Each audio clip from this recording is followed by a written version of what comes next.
So,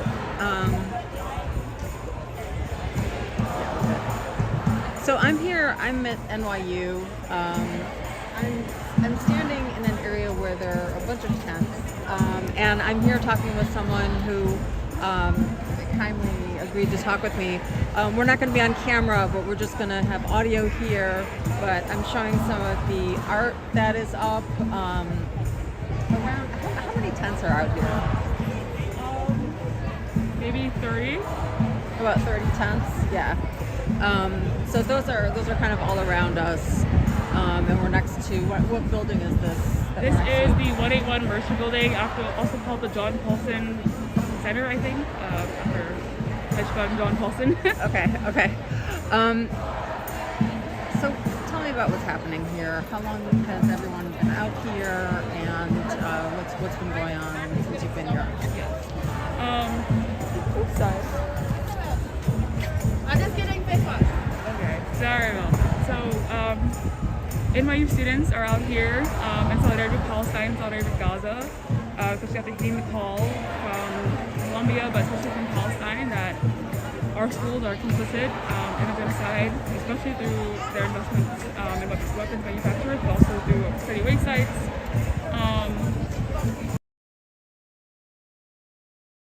We refuse to be complicit, that we demand disclosure and divestment. NYU has a study waste site in Tel Aviv in a partnership with Tel Aviv University. We demand that site is closed. Our other demands are cops off campus and full amnesty for all faculty and students who have been facing disciplinary charges based on Palestine organizing. However, we would always like to center that, center that Palestine is the reason why we do this work. Palestine, I'm sure you've heard this quote that it's like a litmus test of morale. We are all students who truly care about this. We're not here to be a nuisance to the university unless that nuisance is meeting our demand. And so that's one thing I just want to reiterate, that like encampments are a tool.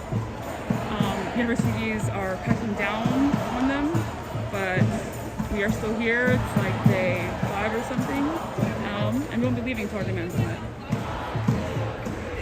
It's almost the end of the academic year. Right. So what happens when the school year ends? When does it end,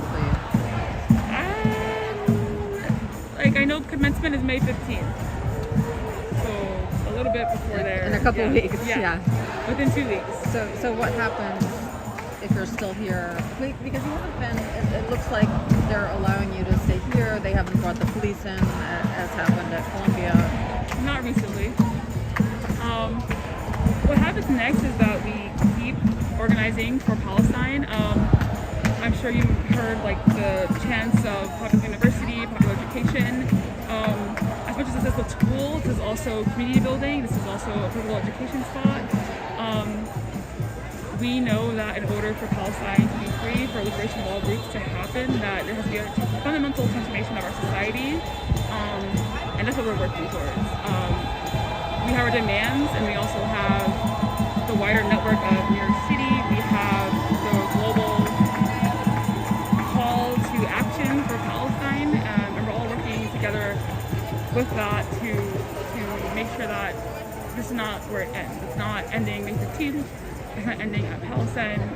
They're interconnected liberation bubbles. That's what we're working towards. So when you say a fundamental change in society, what kind of change? What does that look like? Really a change in humanity. Like what strikes me the most is just how people, humans are being killed. At the end of the day, this is about people, humans, fathers, sons, mother, children being murdered. And the current systems that let that be okay to this extent, to let this go on for so many months with no intervention, that's what needs to change. So what are the kind of goals with the current situation in Gaza? There's the ceasefire goal, and then beyond that, what is the outcome that you would Right. want to see? I'm not going to speak for Palestinians. That outcome is up to Palestinians. I support Palestinian liberation. I support Palestinian right to return. But I don't pretend to be a mouthpiece. I don't pretend to know what's right. I know that I believe in self-determination of Palestinians in Palestine.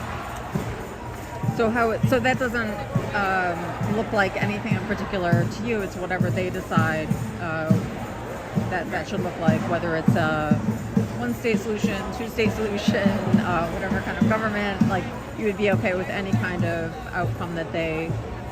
I believe, in the self-determination by Palestinians. How would you see that coming about, though? Like, how do you get from point A, where we are now, to that happening? So I'm a student in New York City at NYU, and I don't believe it's my responsibility to figure those questions out. I believe my responsibility is to make sure that NYU disposes and divests and shuts down NYU Tel Aviv. And so that's where my focus is. That's where my motivation lies. That's the concrete, immediate differences I can make in ending the genocide and ending the occupation. And so that's where I stand. Why the Tel Aviv issue? That's different than than support for military action, right? Right. Well, all of it is occupied Palestinian land. So that's like first and foremost. But also, the Tel Aviv site is not open to Palestinians or anyone who criticizes the Zionist regime. We have, faculty and students who are not allowed to study at the Tel Aviv site, and that itself goes against NYU's discriminatory policy, and so anti-discrimination policy, and it also is like full-on cooperation with the occupation to have a study site there. You see Israel as being illegitimate in its entirety, not just the current action that's happening in Gaza right now? Yes, it's not start October 7th. It started in 1948, or even beyond that, honestly. So, people on the other side of the street would say that, Jewish people are also, from that region, that Jewish people are also indigenous to that region, and so something needs to be worked out so that Jewish people can be there as well. What do you think about that point of view? I think that that's not my responsibility or my reason for organizing. As I said, Palestinians have self-determination, have right to return. That is their land, and so I believe that whatever happens will happen with Palestinian input and determination. I don't feel like I need to give any input in this. I feel like my only responsibility is, as an NYU student, as a U.S. citizen, is addressing the concrete ways that I, as a student, am complicit, my university is complicit, and that the United States is complicit. But you're saying that Palestinians have a claim to that land, right? And Jews are saying, well, we also have a claim to that land, and we need to resolve our competing claims, or come up with some sort of solution so that we can both live there. But you're not acknowledging the Jewish claim to being indigenous to the land as well, right? I believe that this is Palestinian land. Okay, so no, like you don't consider it. I believe it's not my place to decide that. I believe that I am on the side of Palestinians have right to return, self-determination.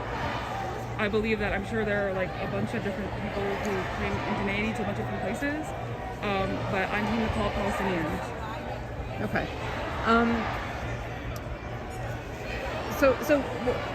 Are you negotiating with the university? Are they sitting down with you to talk about the things that you would like to see happen? We've had some discussions.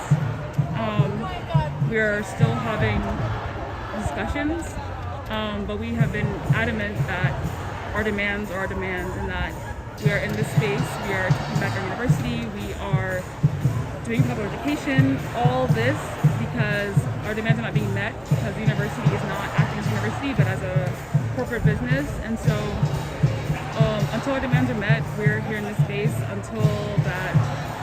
And we also believe that there should be no negotiation, there should be meeting demands as soon as possible, as thoroughly as possible. What if that doesn't happen? What if the university just says no? We keep going. We keep going. Just because it's summer doesn't mean there's not classes. Just because people are graduating doesn't mean there's not people who care. We know that we have the numbers. We know that students truly care about this, truly care about Palestinian liberation. So we're going to keep going. Do you feel like you have a majority? Like, could you, insist on your point of view? What is the, you're going up against the university administration. You've got 30 tents out here. Some other universities are suspending people, expelling people. Do you feel like you have the kind of numbers that you can really make demands with? Or, what if they just said, okay, we're going to expel everybody who camped out? Where would that leave you? I mean, I'm not going to speak for every single person in the encampment, but I believe that we are that determined for Palestinian liberation and justice that we will still camp here, whether we are suspended or expelled. We have been arrested and it has not stopped us. We have seen Colombia be arrested and it has not stopped them. We have seen schools across the nation, across the globe, continue to fight for Palestinian liberation. And we are not scared of the response from Europe. Why was it this issue that really galvanized this movement? I mean, you're kind of talking about this being part of a broader movement, right? So why now did this cause this, student uprising? Why this particular issue? And not, there have been lots of things that have happened in the past that might have triggered this kind of action. As someone who has been informed about Palestine since 2016, I really can't pinpoint one thing. I think that it's been a cascade of issues that have been building up, and people are fed up about any and every injustice. And so I don't think it's just Palestine. I think that many different liberation struggles are gaining the attention that is needed for these Western countries and states that are funding and I'm trying to think of the correct word, but supporting all these different, I'll say, all the harm that's being done. And so I don't think that there's any specific one thing that ignited this moment. I think that people are truly just done with injustice, with death, with seeing people suffer because they know it in themselves and they can see it in someone else. Is there anything else that you would want people who don't understand this movement, who aren't familiar with it, to understand about it? Right. I think at the end of the day, it's simply, can you be okay with this much death? I think it really comes down to humans, people. I don't even want to get into just humans. Like, people are dying. The earth is dying. It's never been more urgent to care. What do you mean when you say the earth is dying? I mean, I don't like to just harp on humans only, although it is a big part of it, but I also believe that the animals, deserve to live, that the trees and the grass and the ground don't deserve to be poisoned, and that we're all living on Earth and should be able to live on Earth with justice and in community with each other. And so fundamentally for me, at the end of the day, if murder is not okay. How does that apply to what happened on October 7th? Right. So I don't think anyone dying is okay, obviously. However, I don't start my knowledge from that moment. I know the history. I know the years of occupation and harm and war. And at the end of the day, the amount, just the amount of death and grief is overwhelming. That's all I have to say is I know what's morally correct and right, and it is not what's happening right now. Okay.